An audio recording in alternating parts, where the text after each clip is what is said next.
حمد و ثنا بڑائی و کبریائی اس اللہ رب العالمین کے لیے لائق و زیبا ہے جو تمام جہانوں کا پالنہار ہے۔ اس اللہ رب العالمین کا لاکھ شکر احسان ہے کہ جس اللہ رب العالمین نے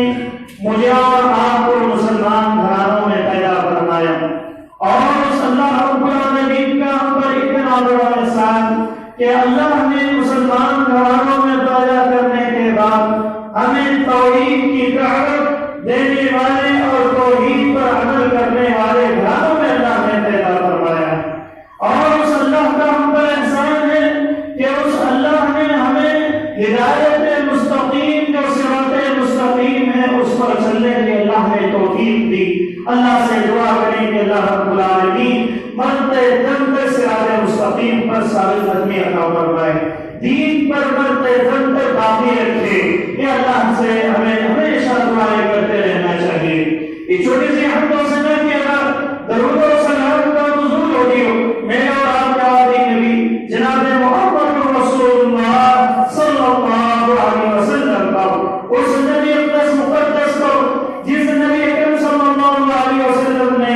اس امت کی فلاح و بہبود کے لیے دین کو دن نہ سمجھا، رات کو رات نہ سمجھا، بلکہ اپنی پوری زندگی اس امت کے لیے صرف کر دی۔ اس نبی پر درود و سلام کا نزول ہوتی ہو جس نبی اکرم صلی اللہ علیہ وسلم نے اس امت کو کس طریقے سے زندگی گزارنی ہے، اور یہ امت اپنی زندگیوں کے اندر جو پریشانیاں اور جو مصیبتیں جھیلتی ہیں، اس امت کو یہ تعلیم دی گئی کہ یہ امت ان پریشانیوں کو کس طریقے سے ہینڈل کرے۔ یہ امت جب ان کے اوپر کوئی تکلیف آ جائے، ان کے اوپر کوئی مصیبت آ جائے، ان کے اوپر کوئی ناگہانی پریشانی آ جائے، اس وقت اس امت کو کیا کرنا چاہیے، اس امت کا کیا طریقہ ہو کہ یہ امت اپنے سیدھے راستے پر رہتے ہوئے بھی ان پریشانیوں کا مقابلہ کر سکے، اور کبھی اپنی زندگی میں اللہ سے ناامید نہ ہو سکے، کبھی اللہ سے مایوسی ان کے دلوں میں نہ پیدا ہو سکے،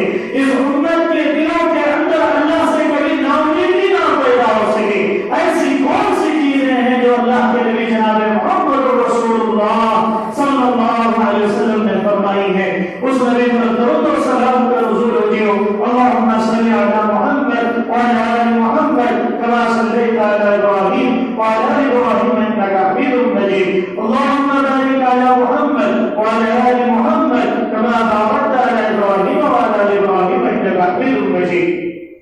محترم سامعین و سامعات، پردہ نشین ماں اور بہنوں اور نوجوان بھائی اور چھوٹے بچوں، میں یہاں آپ کے سامنے قرآن کریم کے ایک اہم آیت کریمہ کے سامنے پڑھی، جو آیت کریمہ مجھے اور آپ کو پیغام دیتی ہے کہ اے امت محمدیہ کے لوگوں، کبھی تم اللہ سے ناامید نہ ہونا۔ اللہ سے ناامیدی یہ کفر ہے۔ ایک مسلمان جو اپنے آپ کو کلمہ پڑھنے والا کہتا ہے، اپنے آپ کو ایک اللہ کو ماننے والا تسلیم کرتا ہے، تو کبھی بھی وہ اللہ سے ناامید نہیں ہوتا۔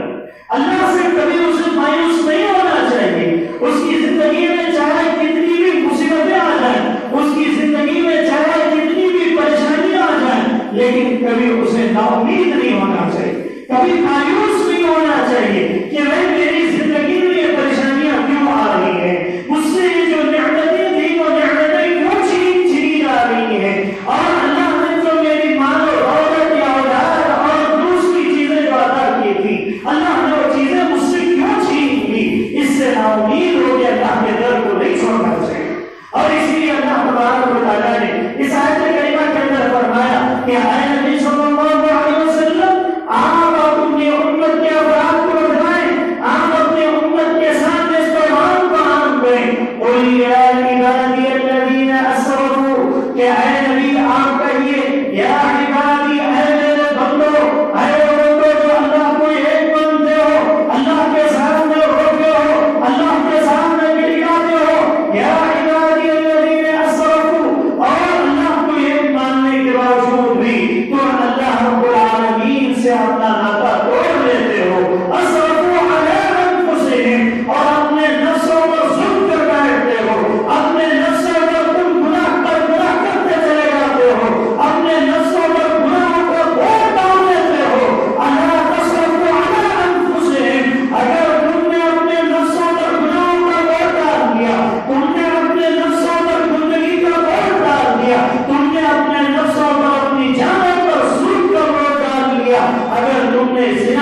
اتنے گناہ ہونے کے باوجود بھی تم اللہ کی رحمت سے امید نہ ہو، اللہ کی رحمت سے کبھی نہ امید نہ ہو۔ اس آیت کریمہ کا شان نزول مفسرین کہتے ہیں کہ اس آیت کریمہ کا شان نزول یہ ہے کہ صحابہ کرام رضوان اللہ علیہم اجمعین میں کچھ ایسے تھے جو اسلام نہیں لائے تھے، وہ لوگ تسلسل میں پڑے ہوئے تھے، وہ لوگ کشمکش میں تھے کہ ہم نے جو اتنے گناہ کیے ہیں اگر ایمان لے کر بھی آ جائے تو کیا فائدہ۔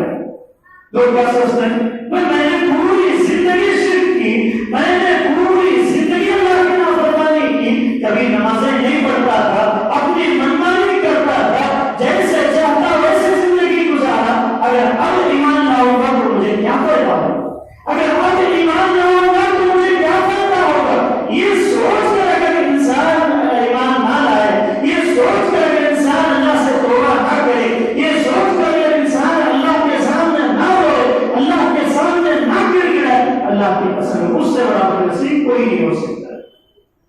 جب یہاں صحابہ کرام کے دلوں میں چیزیں پیدا ہو گئی، کیوں؟ کیونکہ وہ صحابہ عرب کے وہ لوگ جن کے گناہ اتنے بڑے بڑے تھے کہ انہوں نے اپنی بچیوں کو، لڑکیوں کو زندہ دفن کر دیا۔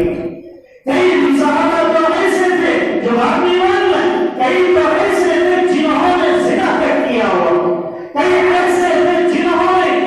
قتل و غارت گیری مچا رکھی تھی۔ عربوں کے اندر قتل و غارت گیری عام تھی، جہاں دیکھتے کہ کوئی قافلہ لوٹ رہا ہے، کوئی قافلہ گزر رہا ہے، اس کا پورا مال ہڑپ کر لیتے، اس پر جو ڈاکہ ڈال دیتے۔ عربوں کی یہ حالات، ایسے صحابہ، ایسے لوگ جب ان کے دلوں میں چیزیں پیدا ہو گئی کہ ہم ایمان لائیں گے بھی تو کیا وہ ہمارے گناہ معاف ہوں گے، کیا ہماری وہ غلطیاں اللہ تعالیٰ معاف کرے گا؟ فوراً اللہ نے قرآن کی آیت نازل کی، فوراً اللہ نے قرآن کی آیت نازل کی کہ لوگوں، اے نبی آپ اپنے امت کو اس بات کی تعلیم دے، آپ اپنے امت کی اس بات کے بارے میں بتائیں کہ قل یا عبادی الذین اسرفوا علی انفسہم لا تقنطوا من رحمۃ اللہ، کہ اے اللہ کے بندو، اے اللہ کو ماننے والوں، اے اللہ کے سامنے اپنے سر کو جھکانے والوں، تم نے چاہے اپنی زندگی میں کئی گناہ کیے ہوں گے، تم نے اپنے نفسوں پر جھوٹ بول بول کر گناہ کھول لیا ہوگا، تم نے زناکاریاں کی ہوں گی، تم نے چوریاں چماریاں کی ہوں گی، لیکن اس کے باوجود بھی کبھی اللہ کی رحمت سے ناامید نہ ہونا، کبھی اللہ کی رحمت سے ناامید نہ ہونا۔ کیوں؟ اللہ نے آگے فرمایا ان اللہ یغفر الذنوب جميعا، اللہ تعالیٰ تمام گناہوں کو معاف کرنے والا ہے، اللہ تعالیٰ تمام گناہوں کو معاف کرنے والا ہے۔ لیکن اور اللہ نے فرمایا ان اللہ لا یغفر ان یشرک به ویغفر ما دون ذلک لمن یشاء، اللہ تعالیٰ شرک کے علاوہ جتنے گناہ ہوتے ہیں وہ تمام گناہ کیا کر دیتا ہے، معاف کر دیتا ہے۔ شرک کے علاوہ انسان جتنے بھی گناہ کر لیا، اگر اسے توفیق مل گئی اور اللہ کے سامنے اس نے رونا شروع کر دیا، اللہ کے سامنے رونے لگا، اللہ کے سامنے گڑگڑانے لگا، اللہ سے امید رکھا کہ اللہ مجھے معاف کرے گا، اللہ میرے گناہ کو معاف کرے گا، اے اللہ میں اب تک سود کھاتا تھا لیکن اللہ سے میں نہیں کھاؤں گا، اے اللہ میں اب تک گناہ کے کام کرتا تھا آج کے بعد سے نہیں کروں گا، اے اللہ میں نے فلاں غلطی کی، اللہ تو میری غلطی کو معاف کرتا۔ اگر انسان توبہ کر لیتا ہے اور شرک نہیں کرتا ہے، اللہ تعالیٰ اس کے پچھلے تمام گناہ معاف ہو جاتے ہیں، پچھلے تمام گناہ معاف ہو جاتے ہیں۔ آپ ایسے کئی افراد کو دیکھیں گے تو یہ کہتے ہوئے نظر آتے ہیں کہ ہم جو ہے ہم تو اتنے کافی ہیں کہ ہم اگر نیکیاں کر بھی لیں تو کیا فائدہ ہوگا۔ ایسی بات نہیں ہے، اللہ کی رحمت بہت کشادہ ہے، اللہ کی رحمت بہت وسیع ہے۔ ہمارے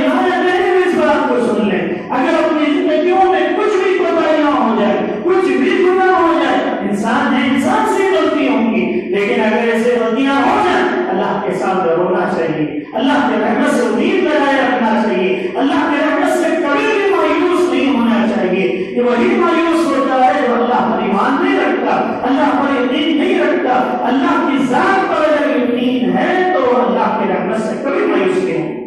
کبھی نا امید نہیں ہو سکتا ہے۔ پھر آگے اللہ نے فرمایا انہ هو الغفور الرحیم، یقیناً اللہ رب العالمین بخشنے والا بھی اور رحم کرنے والا بھی، بخشنے والا بھی اور رحم کرنے والا۔ اللہ کا ایک اسلوب ہے قرآن میں، اللہ تبارک و تعالیٰ نے جہاں کہیں بھی رحمت کا تذکرہ کیا، جہاں کہیں بھی اللہ نے نعمتوں کا تذکرہ کیا، فوراً اللہ تعالیٰ اپنے عذاب کا تذکرہ کر، پہلے نعمتوں کا تذکرہ، بعد میں عذاب کا تذکرہ۔ کیوں؟ بیلنس برابر رکھنے کے لیے، تاکہ لوگ ایسے نہ ہوں کہ گناہ کرتے جائیں پھر توبہ کرتے جائیں، گناہ کرتے جائیں توبہ کرتے جائیں، ایسا بالکل نہ ہونے پائے، بلکہ اللہ نے عذاب بھی تیار کر رکھا ہے اور گناہ سے توبہ کرنے والوں کے لیے اللہ نے جنت بھی تیار کر رکھی ہے، ان کے لیے ثواب کا دروازہ بھی کھول رکھا ہے تاکہ وہ لوگ اپنے گناہوں کی تلافی کر سکیں۔ اور انسان کیا ہوتا ہے؟ انسان بہت جلد باز ہے، انسان چاہتا ہے کہ جلد سے جلد کوئی چیز حاصل ہو جائے، کوئی چیز ایسی نہیں ہے جو دنیا میں جلد سے جلد حاصل ہو جائے۔ آپ دیکھیں ہر چیز کو پانے کے لیے کچھ نہ کچھ وقت ضرور لگتا ہے۔ اللہ نے سورہ بنی اسرائیل کے اندر ارشاد فرمایا 15ویں پارے میں سورہ بنی اسرائیل میں اللہ تعالیٰ کہتا ہے وَإِذَا أَنْعَمْنَا عَلَى الْإِنسَانِ أَعْرَضَ وَنَأَىٰ بِجَانِبِهِ وَإِذَا مَسَّهُ الشَّرُّ كَانَ يَئُوسًا، کہ وَإِذَا أَنْعَمْنَا، اور جب ہم نعمتیں دیتے ہیں اور جب ہم ان پر جو ہے اپنے نعمتوں کی بشارت کرتے ہیں، وَإِذَا أَنْعَمْنَا عَلَى الْإِنسَانِ، انسان کو جب ہم نعمتیں دیتے ہیں، اسے مال دیتے ہیں، اولاد دیتے ہیں، اسے خوبصورتی دیتے ہیں، وہ دولت دیتے ہیں، وَإِذَا أَنْعَمْنَا عَلَى الْإِنسَانِ أَعْرَضَ وَنَأَىٰ بِجَانِبِهِ، وہ شخص کیا کرتا ہے؟ ہم سے اعراض کرنے لگتا ہے،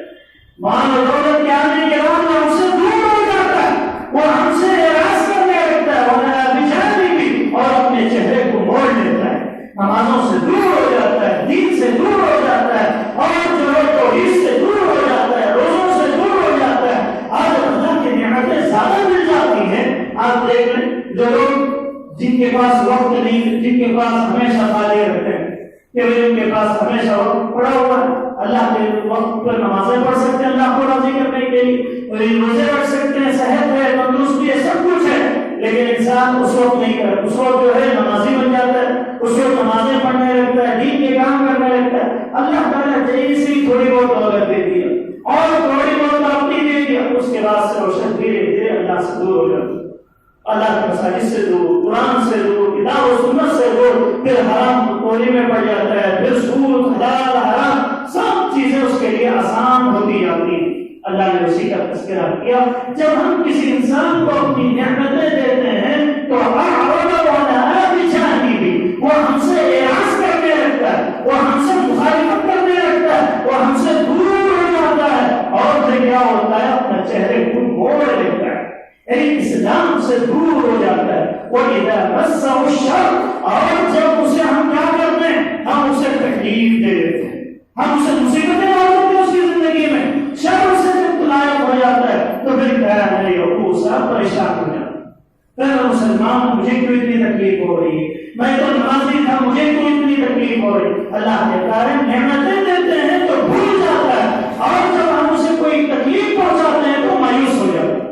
ایسا بالکل بھی مایوس نہیں ہونا چاہیے، بلکہ اللہ کی نعمتوں کی قدر کرتے ہوئے اللہ کو راضی کرنے والے کام کرنا چاہیے، اللہ کو خوش کرنے والے کام کرنا چاہیے، چاہے وہ انسان کوئی بھی اس کے اوپر پریشانی آ جائے، کبھی بھی اللہ کے رحمت سے نا امید نہیں ہونا چاہیے۔ کیوں؟ کیونکہ ہماری زندگیوں میں ہم کتاب و سنت پر مطالعہ کرتے ہیں، دیکھتے ہیں کہ کئی واقعات ایسے ہیں جو ہماری زندگیوں کو سمجھانے کے لیے، ہماری زندگیوں کو سنبھالنے کے لیے ایک ہی واقعہ کافی ہے۔ حضرت یعقوب علیہ السلام کا واقعہ، وہ کیسا واقعہ؟ حضرت یعقوب علیہ السلام وہ نبی جس نبی کا بیٹا بھی نبی، اس کا پوتا بھی نبی، ایسا نبی، اس نبی کی حالت کیا تھی؟ اس نبی کی حالت یہ تھی کہ وہ نبی جس بچے سے پیار کرتا تھا، وہ نبی جس بچے کو سب سے زیادہ محبوب سمجھتا تھا، ایک بیوی سے 11 بچے، 11 بیٹے حضرت یعقوب کے، اور دوسری بیوی سے 2 بیٹے حضرت بنیامین اور حضرت یوسف علیہ السلام۔ حضرت یعقوب کو اللہ تعالیٰ نے آزمائش میں ڈال دیا، حضرت یعقوب علیہ السلام کی زندگی میں تکلیفیں شروع ہو گئی، حضرت یعقوب کی زندگی میں پریشانیاں آ گئی کہ بچپن میں جس بچے سے امیدیں لگا رکھتے تھے، جس بچے سے انہیں اتنی محبت، اتنی انسیت تھی کہ وہ اس کے بغیر نہیں رہ پاتے تھے، حضرت یوسف کے اللہ رب العالمین نے ان کے بھائیوں کے ذریعے سے آزمائش میں ڈال دی۔ حضرت یوسف کے بھائیوں نے کیا کیا؟ وہ مشہور واقعہ جو حضرت یوسف علیہ السلام کو ان کو پکڑ کر ان سے دشمنی کرتے ہوئے حسد کرتے ہوئے کہ ہمارے والد یوسف کو سب سے زیادہ چاہتے ہیں، ہم ایسا کریں کہ یوسف کو ہی اٹھا کر کنویں میں پھینک دیں۔ بھائیوں نے حضرت یوسف کے خلاف سازشیں کی اور وہ سازشیں کامیاب بھی ہو گئی۔ حضرت یوسف کو کھیل کے بہانے لے جانے کے بعد کنویں میں حضرت یوسف علیہ السلام کو ڈال دیا اور بعد سے آ کر کہنے لگے حضرت یعقوب سے جو نبی تھے اور ابو معلوم ہے اللہ تعالیٰ انبیاء کرام کو ایک خاص علم دیا ہوتا ہے اور وہ علم ایسا ہوتا ہے کہ وہ عام انسانوں کو اس کا علم نہیں ہو پاتا ہے اور وہ لوگ دور اندیش ہوا کرتے ہیں انبیاء کرام۔ حضرت یعقوب علیہ السلام سے آ کر ان بھائیوں نے کہا کہ یوسف کو کسی بھیڑیے نے کھا لیا، اس کے سبب کو انہوں نے پیش کر دی، لیکن یعقوب علیہ السلام کو دیکھیں، یعقوب علیہ السلام کے ایمان کو دیکھیں، اللہ پر یقین ہو تو یعقوب جیسا یقین ہو کہ حضرت یوسف کی اس بات کو آج حضرت یعقوب نے سرے سے انکار کر دیا کہ ایسا ہو ہی نہیں سکتا ہے کہ میرے بیٹے کو جو ہے یعقوب کے بیٹے کو کسی بھیڑیے نے کھا لیا ہو، بلکہ مجھے امید ہے کہ وہ ابھی زندہ ہے۔ اور قرآن میں کہتا ہے قال انما اشکو بثی وحزنی الی اللہ،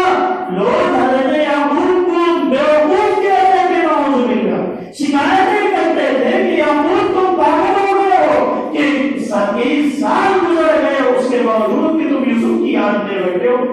یوسف تو اس دنیا میں نہیں رہے، یوسف تو اس دنیا سے چلے گئے۔ انما اشکو بثی وحزنی الی اللہ کہتے کہ میں اپنی شکایت اللہ کے پاس کروں گا، مجھے تم سے کوئی مطلب نہیں۔ اور اتنا روتے تھے کہ اپنی پوری جوانی حضرت یوسف علیہ السلام کی زمانی گزر گئی، حضرت یعقوب جب تک روتے ہی رہے۔ اور تاریخ یہ بتاتی ہے، سیرت کی کتابیں یہ بتاتی ہیں کہ یعقوب علیہ السلام کے آنکھوں میں سے بینائی چلی گئی تھی، اتنا زیادہ بیٹے کی یاد میں، اور رونا تو اس وقت بڑھ گیا جب یوسف علیہ السلام مصر کے بادشاہ بن گئے، مصر کی سلطنت ان کے ہاتھ میں آ گئی، اللہ نے انہیں مصر کا بادشاہ بنا دیا۔ تو حضرت یوسف علیہ السلام نے ایک ایسا کام کیا کہ بنیامین کو بھی ان کے بھائیوں کے ساتھ جو آئے ہوئے تھے، بنیامین کو اپنے پاس روک لیا، بنیامین کو اپنے پاس روک لیا۔ پھر بھائیوں نے جا کر باپ سے کہا کہ بنیامین کو مصر کے بادشاہ نے روک لیا، انہیں معلوم نہیں تھا کہ وہ بادشاہ ان کے بھائی یوسف ہے۔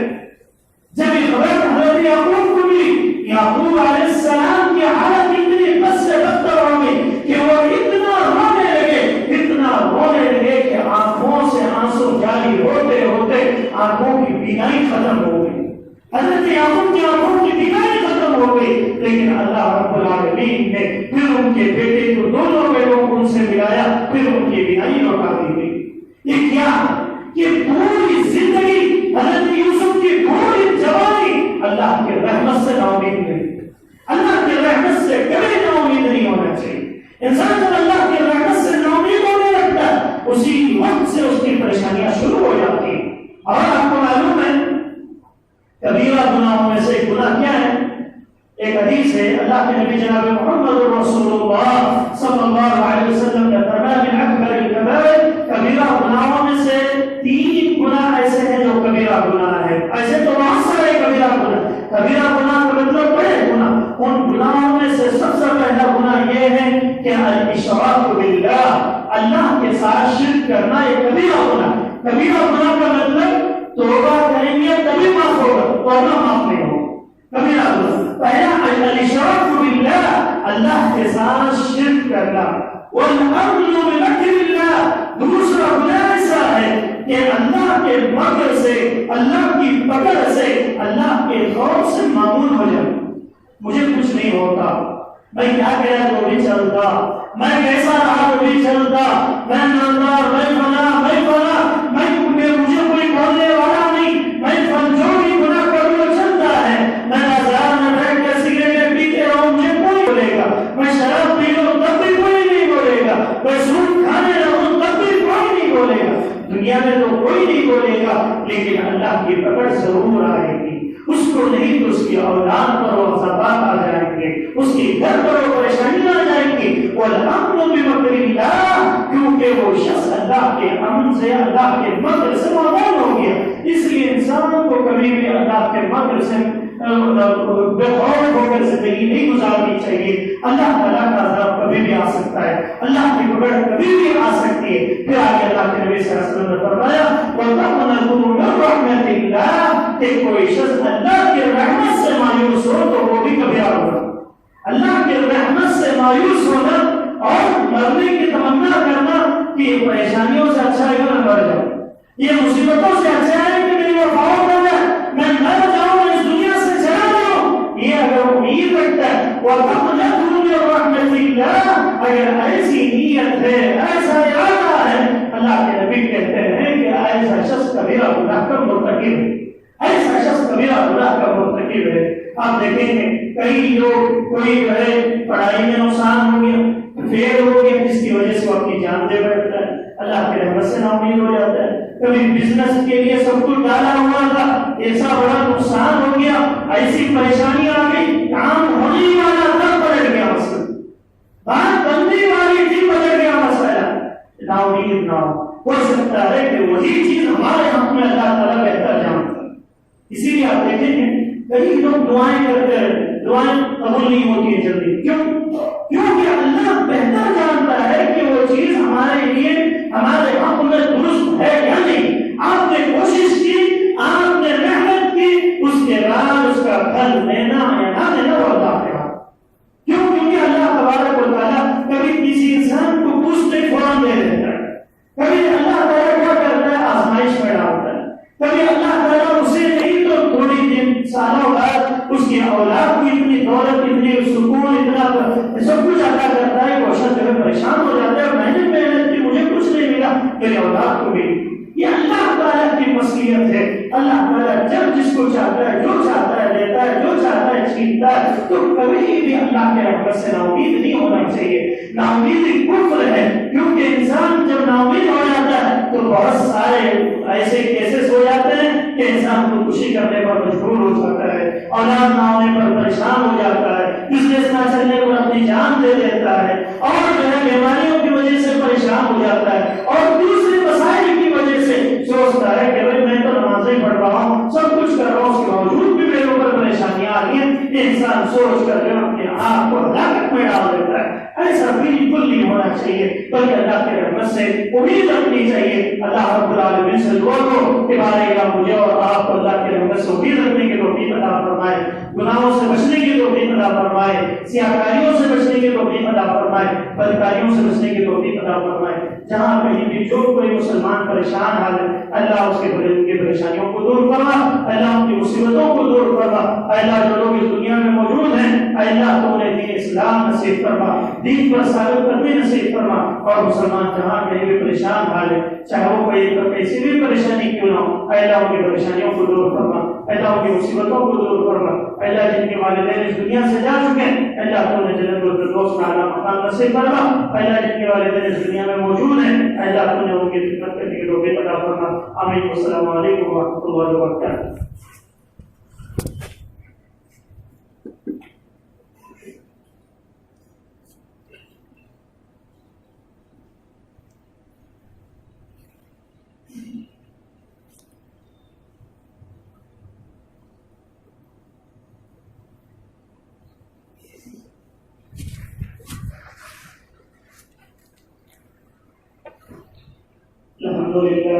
الحمد لله نحمده ونستعينه ونستغفره ونؤمن به ونتوكل عليه ونعوذ بالله من شرور انفسنا ومن سيئات اعمالنا من يهده الله فلا مضل له ومن يضلل فلا هادي له واشهد ان لا اله الا الله واشهد ان محمدا عبده ورسوله اما بعد اعوذ بالله من الشيطان الرجيم بسم الله الرحمن الرحيم ان الله يأمر بالعدل والاحسان وإيتاء ذي القربى وينهى عن الفحشاء والمنكر والبغي يعظكم لعلكم تذكرون اذكروا الله يذكركم وادعوه يستجب لكم وذكر الله تعالى آناء الليل والله أكبر.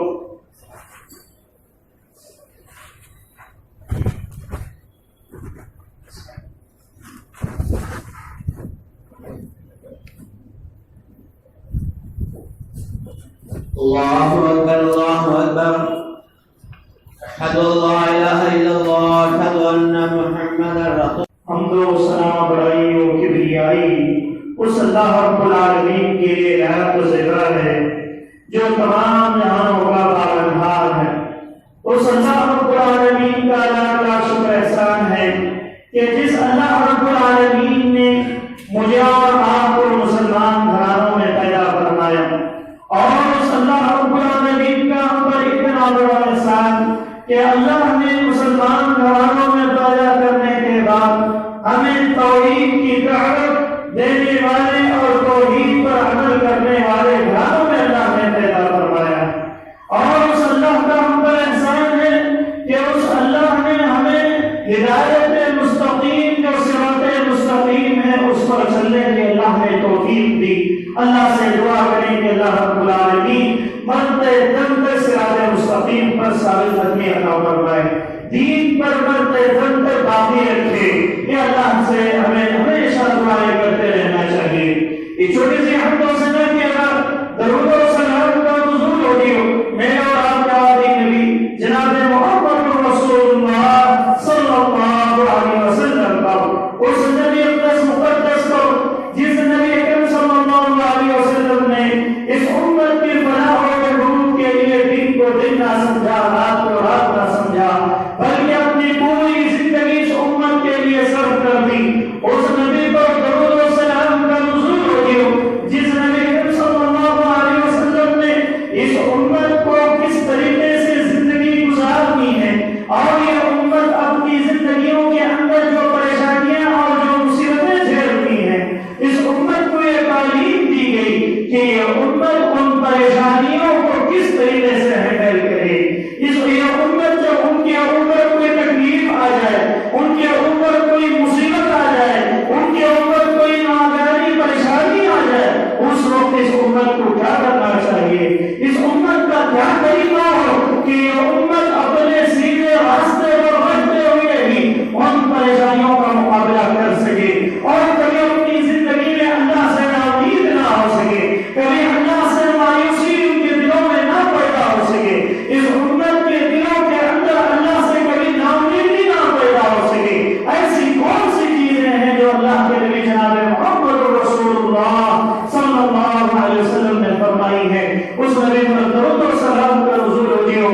اللہم صلی علی محمد وعلی آل محمد کما صلیت علی ابراہیم وعلی آل ابراہیم انک حمید مجید۔ اللہم بارک علی محمد وعلی آل محمد کما بارکت علی ابراہیم وعلی آل ابراہیم انک حمید مجید۔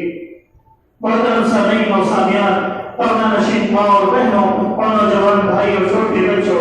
میں حضرات کے سامنے قرآن کریم کے ایک اہم آیت کریمہ آپ کے سامنے پڑھی، جو آیت کریمہ مجھے اور آپ کو پیغام دیتی ہے کہ اے امت محمدیہ کے لوگوں، کبھی تم اللہ سے ناامید نہ ہونا۔ اللہ سے ناامیدی یہ کفر ہے۔ ایک مسلمان جو اپنے آپ کو کلمہ پڑھنے والا کہتا ہے، اپنے آپ کو ایک اللہ کو ماننے والا تسلیم کرتا ہے، تو کبھی بھی وہ اللہ سے ناامید نہیں ہوتا۔ اللہ سے کبھی اسے مایوس نہیں ہونا چاہیے۔ اس کی زندگی میں چاہے کتنی بھی مصیبتیں آ جائیں، اس کی زندگی میں چاہے کتنی بھی پریشانیاں آ جائیں، لیکن کبھی اسے ناامید نہیں ہونا چاہیے، کبھی مایوس نہیں ہونا چاہیے کہ میری